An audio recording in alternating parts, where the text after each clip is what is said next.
یا علی مدد.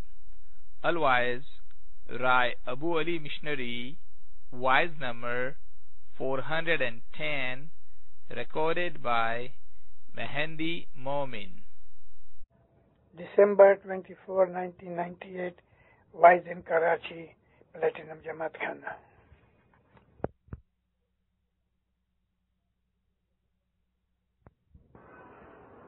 Allahumma salli ala Muhammad al-Mustafa wa ali Muhammad al-Mustafa ila qiyamah. Ek tirath vendala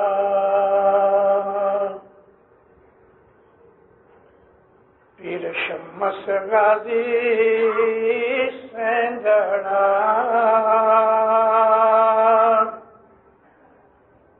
آو گرا تساں نہاونا تساں نہاونا نہاتے دھوتے سے جیا جنہیں گردہ فرمایا کیا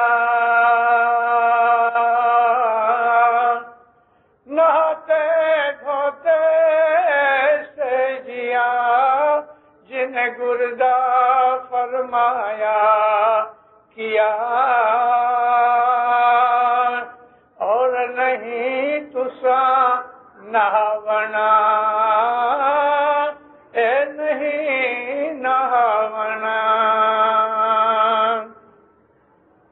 راہو راہ چلو تیر پوچھینے راہ چلو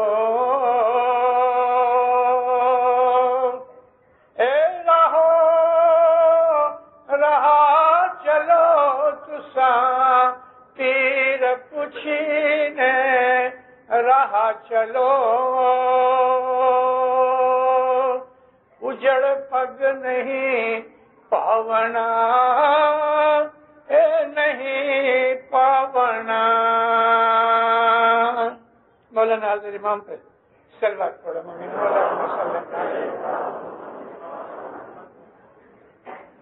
شمس ماں باپ نے ناردرن ایریا میں اور خاص طور پہ پنجاب میں اپنی زندگی کے زیادہ ایام گزارے. پنجابی میں بہت سے گنان ہیں. بعض گنان پرنٹڈ نہیں ہیں. ابھی ابھی ایسے 10 گنان نکلے ہیں کہ جو پرانے لوگ بولتے تھے اور کہیں بھی لکھے ہوئے نہیں مگر جماعتوں میں آج بھی بولے جاتے ہیں. ان گنانوں کے اندر شمس ماں باپ جو ہمارے صدر نور کے بعد تشریف لائے انہوں نے صوفی طریقے سے اس زمانے کے اپنے مریدوں کو ہدایت کی. صدر نور نے ہندوستان کے اندر آ کے زمین صاف کی, کانٹے نکالے, پتھر نکالے اور اس لائق بنا دیا کہ اس میں بیج بویا جائے.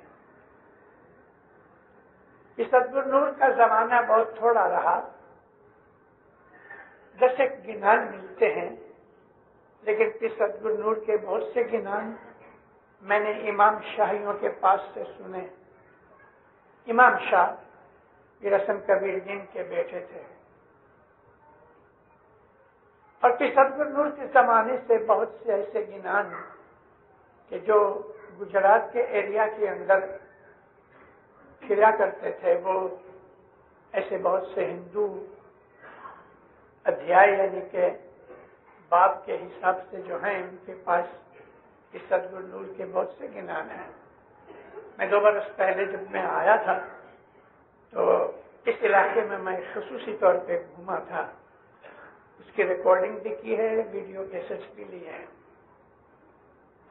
میں آج کچھ صدر نور کے اوپر بولنا نہیں چاہتا لیکن جو شمس ماں باپ تھے سب زوار میں پیدا ہوئے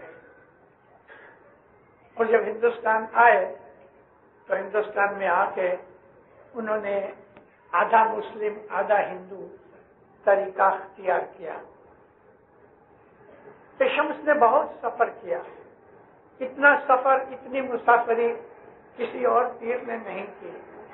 چین تک گئے، تبت گئے، برما گئے، ملیہ گئے، نیپال، بھوٹان، یہ سب گھومے، کشمیر میں رہے، افغانستان میں رہے، لیکن ملتان کو اپنا ہیڈ آفس بنایا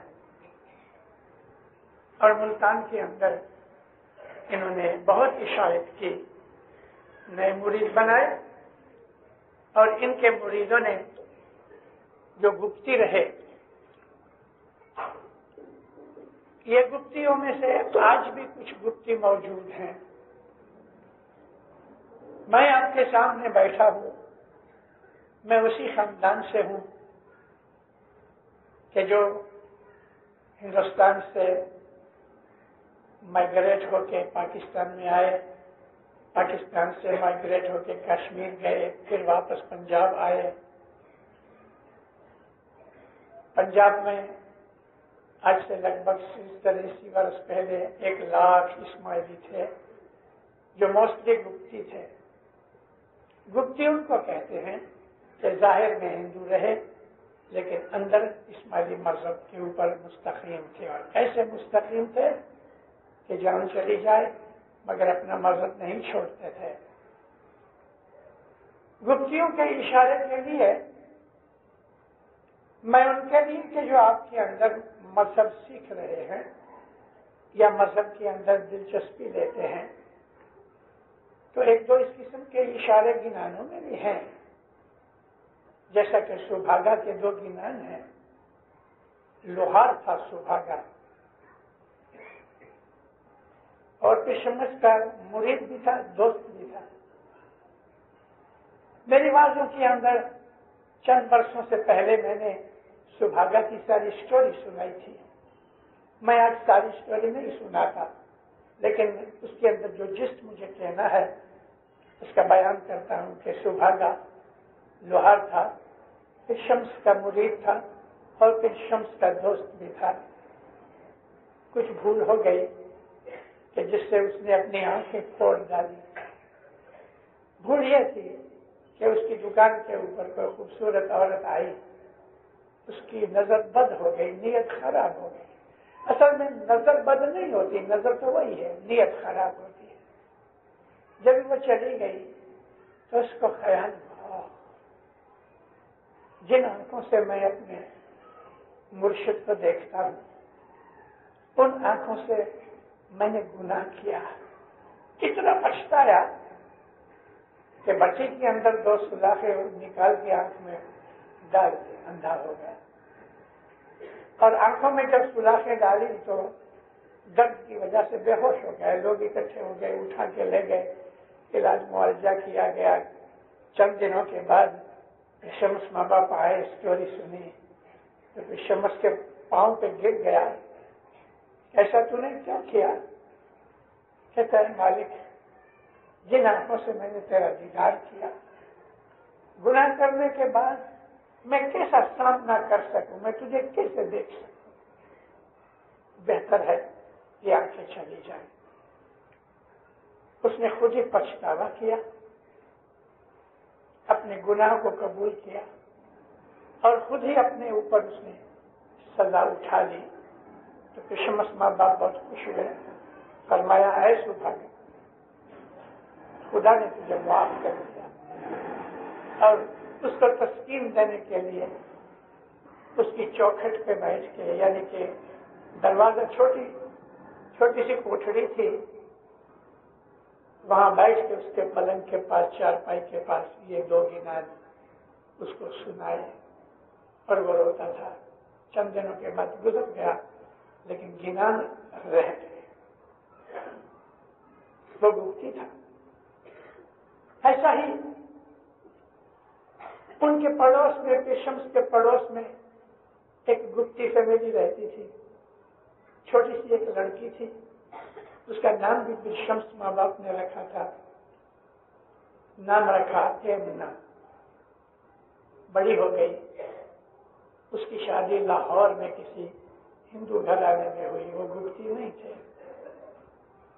یہ لڑکی جب بچے ہوئے تو اس نے اپنے بچوں کو مذہب سکھایا، اور اس طرح لاہور میں اسماعیلی ستپنتھ چلا، کافی بچے ہوئے اور لاہور کے اندر رہیں۔ شمس ماں باپ ایک دن گھومتے پھرتے لاہور آئے۔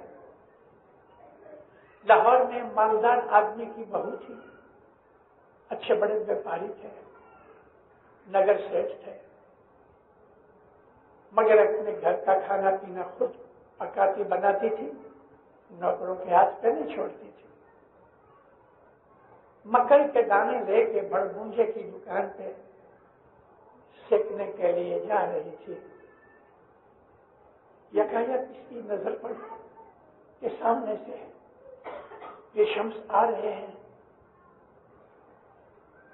بلڈ پریشر بڑھ گیا، خوشی سے بے چین ہو گئی۔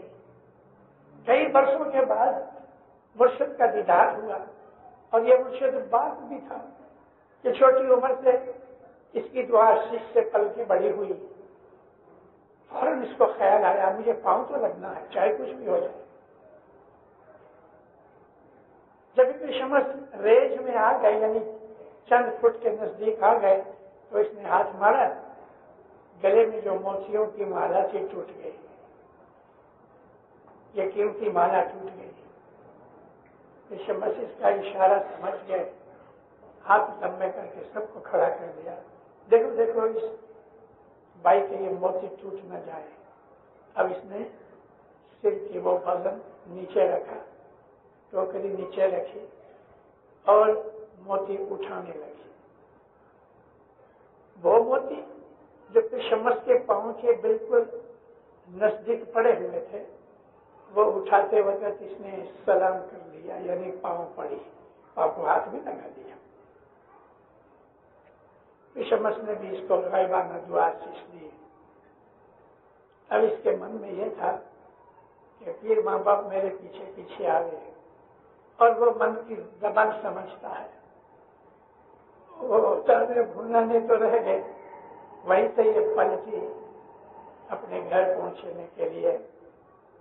تو شمس ماں باپ اس کے پیچھے پیچھے چلے جاتے ہیں۔ اس کا گھر والا جو تھا، وہ شوہر جو تھا، اس کا جو خسر تھا، یہ سب تو دکان کے اوپر تھے۔ گھر شوہر جو تھا اس کا نام تھا ہریش چندر، سسرے کا نام خسر کا نام تھا کولی چند۔ گھر میں شوہر کی چھوٹی بہن تھی ننند، اس کی ساس بھی کئی مندر میں باہر گئی ہوئی تھی۔ اب جو گھر واپس آئی تو شمس پیچھے پیچھے پاؤں پڑی، کچھ کھانا پینا پکایا، جلدی سے دیا، مہمانی رکھی۔ شمس نے بہت دعا دی، بہت خوش ہوئی۔ جب سے شادی کی اس نے، تب سے پیر کو دیکھا نہیں تھا۔ اب پیر ماں باپ چلے گئے دعا دے کے۔ نند پوچھتی ہے بھابھی یہ کون تھا؟ کہتی میرے گرو ہیں، میرے باپ کی طرح ہے، لیکن یہ تو مسلمان تھا، ہم ہندو ہیں۔ تم نے تو گھر ابھڑا دیا، یعنی گھر کو تو نے ابھڑا دینے کا مطلب یہ ہے کہ اس کی پاکیزگی تو نے توڑ ڈالی۔ ہندو کے گھر میں مسلمان ہے۔ اب اس کو خیال ہوا یہ تو خطرہ ہو گیا، یہ تو تکلیف ہو گئی۔ دل میں مولا کو یاد کرتی ہے، امام قاسم شاہ کا زمانہ تھا۔ اپنے ہاتھ کے کڑے نکال کے نند کو دیے کہ دیکھ تو یہ کڑے لے لے، لیکن ماں کو کہنا نہیں۔ بچ تیرے کڑوے سنیارا دے گھڑوے، بچ تیرے کڑوے سنیارا دے گھڑوے، آرے اللہ میری جیب لڑی لٹ پٹی، آرے اللہ۔ میری بھابھی یہ گھڑے کیا ہے؟ یہ تو سنارے نے گھڑے میں اور بنا سکتی ہوں، میری زبان لٹپٹی ہے، میں تو ماں کو کہنے والی ہوں۔ ابھی جب ماں گھر پہ آئی تو اس نے آگ جلائی، سن میری میاں تمہیں، سنو میری میاں، منائے گھر ابڑا دیا ہے ماں۔ ایمنا نے گھر گندا کر دیا۔ کیا ہوا؟ مسلمان گھر میں آئے، یہ مسلمان ہے، یہ مسلمان کی مرید ہے، جھگڑا ہوا، طوفان آیا، گاج ڈالے۔ اب اس کے اوپر جب یہ الزام آیا، گھر کے اندر آگ لگی۔ تیرے ایمان کا جو سچ ہے، یعنی جو حق اور سچائی ہے، وہ ظاہر کر۔ اگر تو سچی ہے، کچا گھڑا جو پکایا نہ ہو، اور کچی ڈوری جو چرخے کے اوپر بنائی گئی، وہ تو کچی ہوتی ہے۔ جاؤ کنویں سے پانی بھر کے لاؤ، یہ تو ممکن نہیں ہے نا۔ کچا مٹکے میں پانی جائے تو گل کے فوراً ٹوٹ جائے، اور کچی ڈوری اتنا وزن اٹھانے کے لائق نہیں۔ کاچی سو ڈوری، کاچی سو ڈوری، کاچا سو گھڑوا میرا، کاچی سو ڈوری، پانی بھرن کنویں لے چلی رے اللہ۔ پھوٹیو نہ گھڑو مارو، تروٹی نہ ڈوری، ہرے اللہ اے منا تیرے دھرم سوئے۔ پاس ہو گئی۔ اب جو یہ معجزہ دیکھا، سسرا پاؤں پڑا، شوہر بھی نمن کیا کہ تو دیوی ستی ہمارے گھر میں آئی۔ سب نے اسماعیلی ست پنتھ کو قبول کیا۔ اس قسم کے گھنانوں میں جو ہسٹری اور واقعات ہیں، وہ ہمیں معلوم کرنے چاہیے۔ بعض ایسے اسکالر ہیں جنہوں نے یہ لکھ دیا، کہہ دیا کہ جو گھنان ہیں، جتنے گھنان کو تم امپورٹنس دیتے ہو ایسے نہیں ہیں۔ اور دفتری نے لکھا کتاب کے اندر کے گھنان جو ہے نا، وہ محض تھیولوجی ہے، مگر اس میں کوئی ہسٹوریکل چیزیں نہیں۔ یہ ہسٹری نہیں تو اور کیا ہے؟ ہمارے گھنانوں کے اندر کون سی ہسٹری ہے؟ مگر وہ ہسٹری جو پولیٹیکل ہسٹری نہیں ہے۔ اس لگتی چیزیں گھنان میں موجود ہیں، اور گھنانوں کے اندر جن ہسٹری سے ہمیں فائدہ پہنچتا ہے وہی ہسٹری لکھی ہوئی ہے۔ راجاؤں مہاراجاؤں کی حالتیں نہیں لکھی گئی کہ انہوں نے کتنی لڑائیاں کی اور کتنے برس حکومت کی۔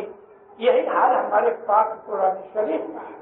قرآن شریف کے اندر 1/3 قرآن تو قصے کہانیوں سے بنا ہوا ہے، اور وہ قصے کہانیاں ان کے اندر ہسٹری بھی ہے، مگر وہ ہسٹری پھر میں کہتا ہوں کہ پولیٹیکل اور فزیکل ہسٹری نہیں ہے۔ وہ ہسٹری کے جو ہماری اسپرٹ کو، ہمارے ایمان کو، ہمارے دین کو یعنی ہمارے سامنے ظاہر کرتی ہے، ایسی ہسٹری قرآن شریف کے اندر 1/3 قصے کہانیاں ہیں۔ اور خدا تعالیٰ نے، وہ پروردگار نے کوئی ایسی بناوٹی چیزیں نہیں لکھی ہوئی، جو واقعات بن گئے ہیں پروردگار نے ان کا ذکر کیا ہے۔ تو پیر شمس کے اور بھی ایسے بہت سے گھنان ہیں۔ اب من سمجھانی پڑھو پیر شمس ماں باپ کی، اس کے ٹوٹل 500 پیجز تھے، 99 پیجز لاسٹ ہو گئے، 401 پیجز اس من سمجھانی کی تھک بک میں۔ ایک پیج کے اوپر 16 لائنیں ہیں اور 4 لائنیں کڑی کی ہیں۔ آپ پڑھو تو حیران ہو جاؤ کہ اس میں کیسے کیسے قصے کہانیاں اور ہسٹوریکل چیزیں ہیں۔ شمس ماں باپ چلے جاتے تھے، عموماً پاؤں ہی سے سفر کرتے تھے، کہیں بھی اس قسم کا ایویڈنس نہیں ملا کہ شمس ماں باپ نے گھوڑے کی سواری کی ہوئے یا کسی اور طریقے سے گئے ہوئے۔ ایران سے نکلے تو پاؤں سے ہندوستان آئے، اور چائنا گئے یا تبت گئے تو ان پہاڑی علاقوں میں بھی پاؤں سے ہی چلے گئے۔ ہاں، ایک ایسا واقعہ ہے کہ پہاڑیوں کے یعنی اوپر ان کی ٹاپ سے لے کے دوسری پہاڑی تک پیشمس اڑ کے گئے۔ پیشمس نے لکھا ہے کہ پوپٹ روپے پیشمس چین گئے۔ ابھی پوپٹ کہتے ہیں طوطے کو، تو پیشمس ہم جب چھوٹے چھوٹے تھے اور اپنے بڑوں سے باتیں سنتے تھے تو ایسا ہم کو کہا جاتا تھا، اور ہم بھی مانتے تھے کہ پیشمس ماں باپ طوطا بن کے اڑ کے گئے۔ حالانکہ پیشمس کی طاقت ہے کہ وہ طوطا بن کے جا سکتے ہیں۔ جنات کو یہ طاقت ہے کہ وہ جس شیپ میں اپنے آپ کے بدن کو بدل دے، خدا تعالیٰ نے جنات کو یہ طاقت دی ہے۔ جن جو ہے بکری بھی بن سکتا ہے، سانپ بن سکتا ہے، کتا بن سکتا ہے۔ جنات کو اپنے بدن کی حالت بدل کے ٹیمپریریلی، تو پیر ہے علی نبی کے گھر کے خاندان میں سے ہے، کیونکہ کوئی بھی پیر رسول اللہ کی آل کے باہر نہیں ہو سکتا، اور پیر محمد رسول اللہ کا نور ہے۔ مولانا امام سلطان محمد شاہ داتار کے 1905 کے اگر آپ فرمان پڑھو، 1903 کے کچھ کے فرمان پڑھو تو امام فرماتے ہیں کہ جب رسول اللہ کی آنکھیں بند ہوئی تو انہوں نے اپنی جو مسند تھی امام حسن کو سونپی، جیسا کہ مولا علی کی وفات کے بعد امام حسین امام بنے، اور یہاں امام خلاصہ کرتے ہیں کہ رسول اکرم محمد مصطفیٰ صلی اللہ علیہ وآلہ وسلم کی جو مسند تھی، جس کو ہم گدی کہتے ہیں، یہ پیری جوما جو تھا وہ امام حسن کو دیا، مرتضی نے امامت کا جومان امام حسین کو دیا۔ اور اس طرح سے امام نے یہ چیز کا خلاصہ کیا ہے۔ تو یہ جو محمد رسول اللہ کے بعد حضرت امام حسن، اور ہم ان کو امام کیوں کہتے ہیں؟ اس لیے کہ عربی زبان کے اندر پیر کا لفظ نہیں ہے، اور ہم امام مستعودہ اور امام مستقر، حضرت امام جو ہے وہ امام مستقر ہے، حضرت امام پیر بھی ہیں تو امام مستعودہ بھی ہیں۔ تو عربی زبان کے اندر امام مستعودہ جو ہے تو وہ پیر ہے، اور امام حسن کے بعد ان کے بیٹے جو تھے، اب پیروں کی جو انشا رہی ہے جس کو ہم شجر نسب کہتے ہیں، اب پڑھو تو پھر امام حسن، اس کے پاس ان کے فرزند تھے جعفر شاہ، پیر قاسم شاہ، پیر امام زین العابدین، ہمارے بہت سے پیر جو تھے وہ بعد میں امام بھی بنے، بہت سے اماموں کے پاس پیری جوما بھی تھا۔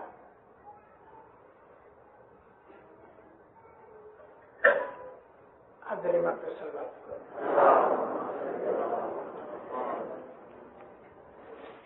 شمس ماں باپ، میں پوپٹ کا ذکر پورا کر دوں۔ میں جب یہ علاقے میں گھومنے گیا تو اس بات کی بہت پرانے بزرگوں اور خاص طور پہ کہ جو بدھ مونکس ہیں، بعض مونکس 100 برس کے زیادہ، تو پرانے پروفیسروں وغیرہ کے ساتھ ملاقات کرتے کرتے معلوم ہوا کہ وہ ایک چھوٹی سی ہوائی بوٹ بناتے ہیں۔ ابھی ہوائی بوٹ کس طرح بنتی ہے؟ آپ کو معلوم ہے کہ یہ کرسیوں کے اوپر بیج سے نیچے بنا جاتا ہے سیٹ کو۔ یہ جو بیج ہے یہ بانس کی طرح ہے، بانس موٹا ہے، بیج پتلا ہے، مگر بہت یعنی کہ ٹوسٹ ہو سکتا ہے، فلیکسیبل ہے۔ بانس بھی فلیکسیبل ہے لیکن اتنا نہیں، بیج زیادہ فلیکسیبل ہے، لچک والا ہے، اور بیج لمبا ٹائم چلتا ہے، اس کی عمر بڑی ہے، بانس جلدی ٹوٹ جاتا ہے، تو بیج سے اس کے چھلکے اتار کے اس کے یہ لوگ ایک بوٹ جیسا، کمرے جیسا بناتے ہیں، 6x8 کا، 5x7 کا، کارپیٹ کی سائز کا، چاروں طرف بامبو رکھتے ہیں، بانس رکھتے ہیں، اور پھر اس کو بیج سے پکڑ لیتے ہیں، بنتے ہیں، سائڈ میں پارچمنٹ لگا کے اس کو بند کر دیتے ہیں۔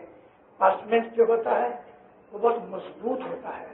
بہت دفعہ یہ جو سامان وغیرہ کور کرتے ہیں اٹھانے وغیرہ کے لیے پارچمنٹ نکالا جاتا ہے، اور بہت پرانا یہ مینوفیکچر کا ایک میٹیریل ہے کہ جو ایجپٹ کے اندر شروع ہوا، چائنا میں بھی شروع ہوا۔ بہت مضبوط کپڑا ہوتا ہے، مگر سلک میں سے بھی بناتے ہیں، اور چاروں طرف اس کو بند کر دیتے ہیں۔ اندر کوئی پتیلے کی طرح کی گہری چیز پیتل کی یا کوئی لوہے کی یا دھات کی بنا کے رکھتے ہیں، اس کے اندر بتی جلاتے ہیں اور اوپر سے بند کر دیتے ہیں۔ اندر آدمی بیٹھا ہوتا ہے، آہستہ آہستہ اس بتی کا جو گیس ہے وہ اندر پھیل جاتی ہے، اور چونکہ گیس لائٹ ہوتی ہے، ہوا بھی گرم ہونے سے ہلکی ہو جاتی ہے، تو یہ گنڈولے کی طرح یہ اونچا اٹھتا ہے۔ اور اس کو اس وقت چلاتے ہیں جب ہوا کا رخ دیکھا جائے کہ ہوا پیچھے سے آتی ہے، یوں جاتی ہے، تو یہاں سے یہ گنڈولا اڑ کے ادھر چلے جاتا ہے۔ اور جب اس کو اتارنا ہوتا ہے تو اوپر تھوڑا سا سوراخ پہلے سے بنایا ہوتا ہے، اس کو کھولتے ہیں تو آہستہ آہستہ آہستہ آہستہ یہ نیچے اترتا ہے۔ پھر ادھر آنا ہوئے تو جب ادھر کی ہوا آتی ہے اس وقت چلے آتے ہیں۔ اس طرح گلتشمس ماں باپ اڑ کے سامنے پار گئے اور اڑ کے واپس آئے۔ گلتشمس کہتے ہیں کہ میں پوپٹ بن کے پوپٹ روپے میں ادھر گیا۔ ان تمام علاقوں میں اس من سمجھانی کے اندر 84 جماعت خانوں کی پیر شمس نے 84 جماعت خانے اسٹیبلش کیے، اس کا اندر ذکر کیا ہوا ہے۔ شمس ماں باپ گھومتے گھومتے چلے گئے راجپوتانہ کے اندر۔ راجپوتانہ ریگستان ہے، نہر دریا ایک دو ہیں سوکھے ہوئے، تو وہاں کے شمس ماں باپ نے سنا کہ لوگ اکٹھا کرا رہے ہیں لوگوں کو کہ چلو بھائی گنگا کے تیرتھ پہ جانا ہے، چلو اس کو یہ تیرتھ کرنا ہے۔ شمس نے ان لوگوں کو وہاں گنگا بہتی کی، وہاں گنگا کو بہا دیا ریگستان میں، اور پھر وہ پکار کرنے لگے کہ آؤ بھی راتوسا نہاونا، آؤ آؤ غسل کرو اور اپنے بدن کو پاک کرو۔ تو شمس نے پھر یہ بھی کہا کہ یاد رکھو یہ پانی کے نہانے سے کچھ پاکیزگی نہیں ہے، گرو کے فرمان پہ مرشد کے حکم پہ عمل کرو، راہو راہ چلو، پیر پوچھینے راہ چلو، تم اپنی زندگی کے راستے پہ چلو، لیکن جس طرح تمہارا مرشد تمہیں چلاتا ہے اس طرح چلو، اجڑ پگ نہیں پاگنا، اس راستے پہ مت جاؤ کہ جو راستہ اجاڑ ہے۔ ہمارا یہ جو مذہب ہے پرانے زمانے میں چھپا رہا، اس لیے بہت نکتہ چین پیدا نہ ہوئے۔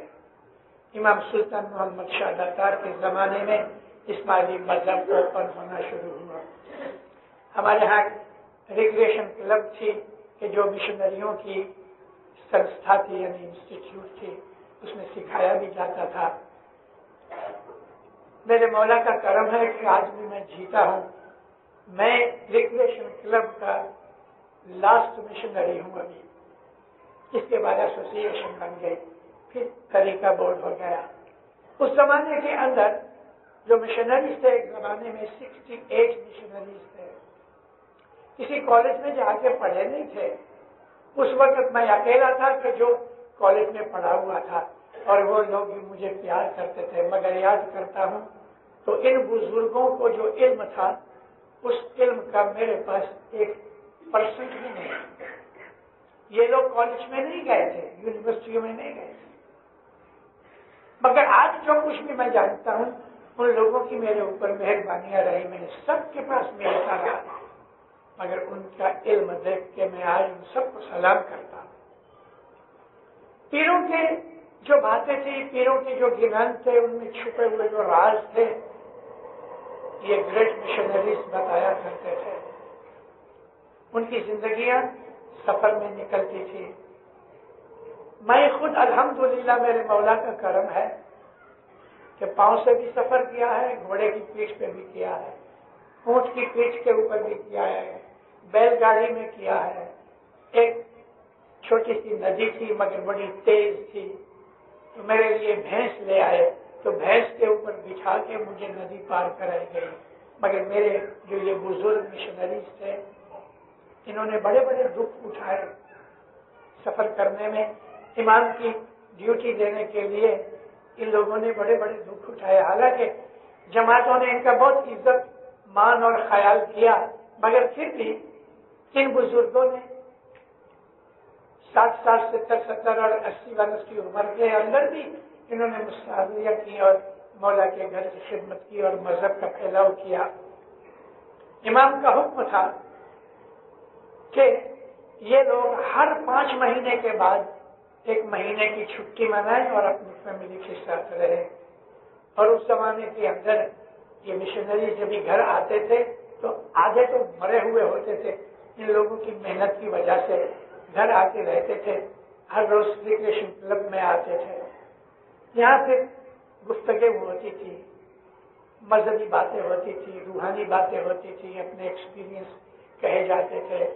اور ان بزرگوں کے اندر روحانیت تھی, عبادت کرنے والے تھے.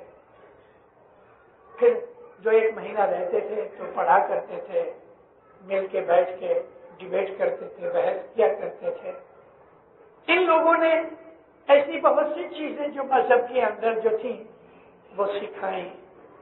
کیا ہوتا تھا, ہفتے میں ابھی گھر کے اندر بمبے میں آ جائیں تو 10-15 کبھی زیادہ کبھی کم مشنری لیو پہ ہوتے تھے, تو ویک میں 1 واز ہوتی تھی, کبھی ان کی یا 2 ہو جائے. ہمارے ہاں ایک وائس پریسیڈنٹ تھے, میں ان کا نام نہیں لیتا, ان کو مشنری ذرا پسند نہیں تھے, ایمان تو پہلے سے کمزور تھا.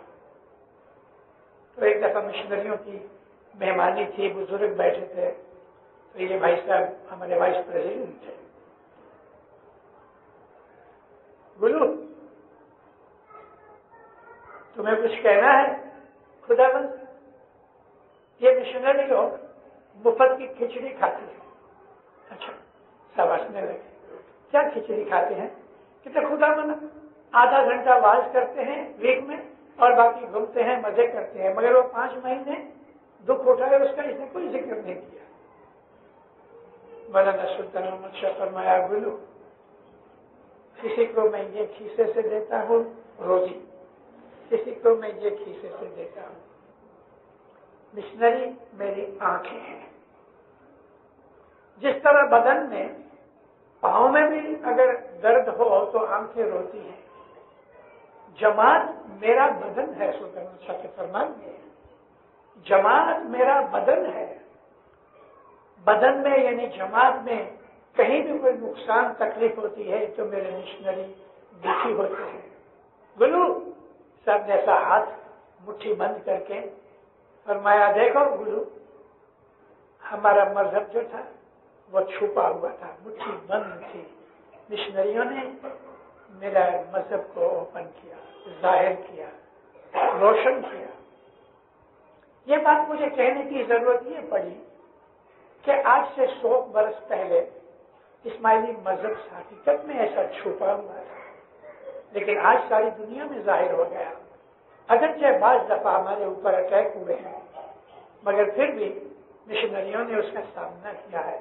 میں 2-3 دن پہلے بمبئی میں ایک جگہ واز کرتے کرتے اس چیز کا تھوڑا سا ذکر بھی کیا تھا کہ جب بھی پنجاب کے اندر سے 1 لاکھ اسماعیلی گپتی پنجاب میں تھے پیشمس کے زمانے سے,